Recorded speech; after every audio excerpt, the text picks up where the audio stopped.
The life of the Prophet. Childhood and tragedies. After the incident of Shaq-e Sadr, the splitting of the chest, Hazrat Halima Sa'diya returned the Prophet Muhammad to his mother, Hazrat Amina, when he was 4 or 5 years old. Hazrat Amina then entrusted the care of the young Prophet to Ayman, who was originally a slave of his father. Her real name was Baraka. When the Prophet was 6 years old, his mother, Hazrat Amina, took him to visit the grave of his late father, Hazrat Abdullah, in Yathrib, later known as Medina.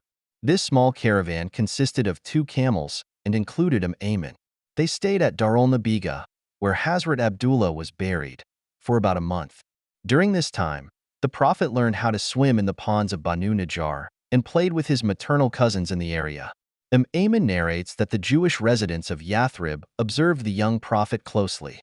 She overheard one of them say, "This is the Prophet of this Ummah, and this city will be his place of migration."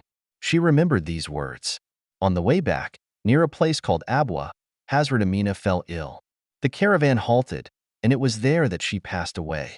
In her final moments, she recited a few lines of poetry that are preserved in Mawahib al-Adniyah. Hazrat Amina was approximately 28 years old at the time of her death and had lived 6 years and 3 months after the birth of the Prophet. Hazrat Amina was buried at the same spot in Abwa. Ayman then brought the young Prophet back to Makkah to his grandfather, Abdul Muttalib. Thus, the child who had been born an orphan now lost his mother as well, spending only a short time with her. After his mother's death, Ayman cared for the Prophet like a mother. The Prophet would later say about her, "She is my mother after my biological mother." When the Prophet was appointed as a prophet, Ayman was among the first to embrace Islam. The Prophet freed her from slavery. She was first married to Ubayd bin Zayd bin Amir from the Banu Harith tribe, with whom she had a son, Ayman, after whom she was called Ayman.